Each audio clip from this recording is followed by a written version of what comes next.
sini saya akan melakukan pembacaan skill radiologi muskuloskeletal. Baik, untuk foto yang pertama adalah sebagai berikut. Jadi di sini untuk kasus itu sendiri diminta untuk melakukan identifikasi dan juga pembacaan terkait hasil foto radiologi X-ray.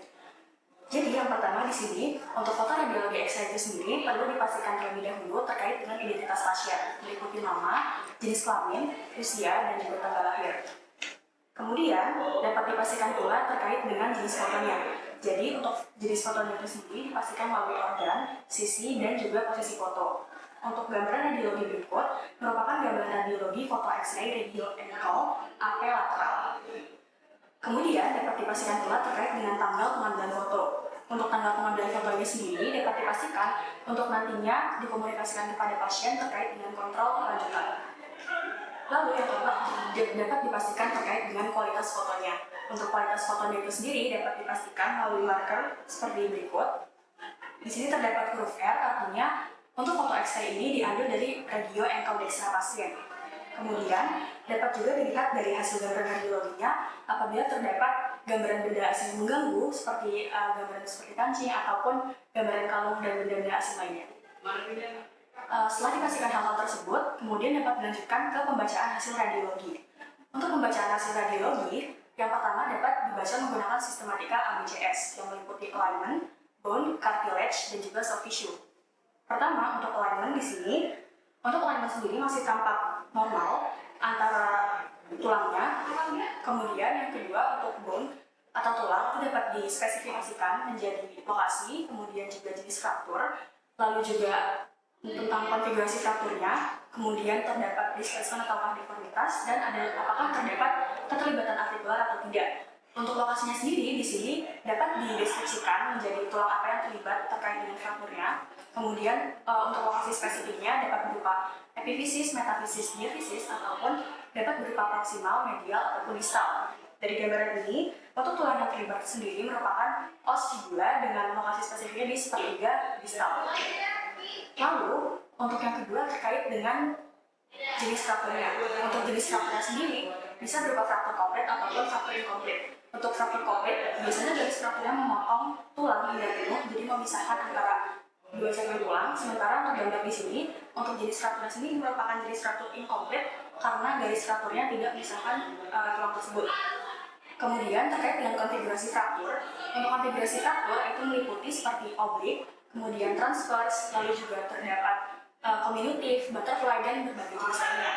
Untuk hasil gambaran radiologi di sini, untuk konfigurasi frakturnya merupakan konfigurasi fraktur oblik.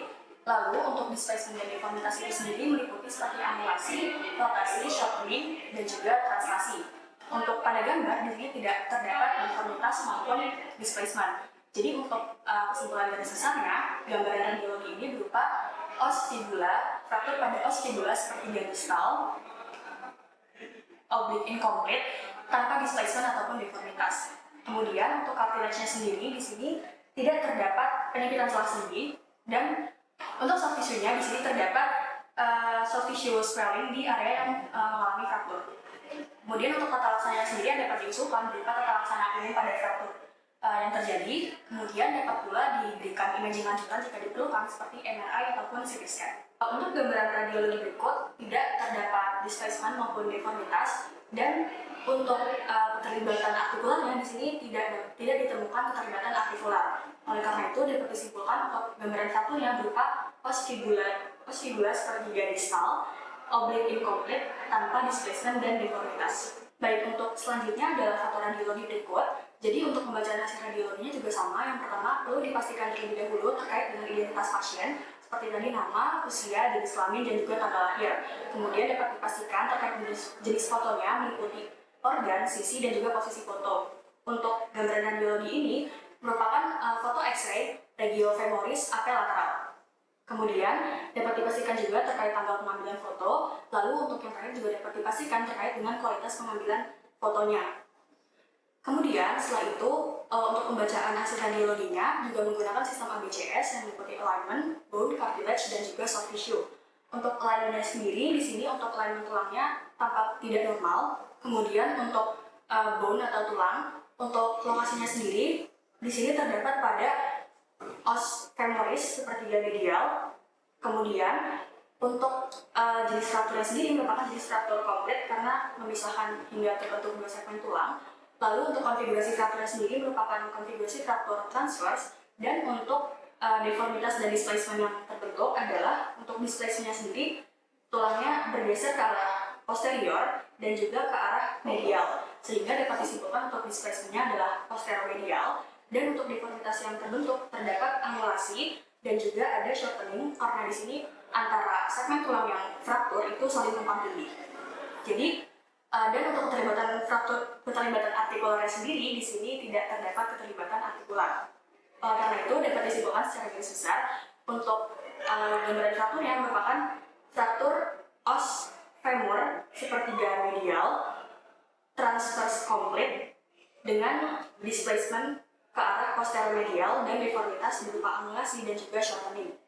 Lalu untuk cartilage-nya sendiri di sini tidak terdapat penyempitan celah sendi, dan untuk gambaran soft tissue-nya di sini terdapat soft tissue swelling pada area yang mengalami fraktur.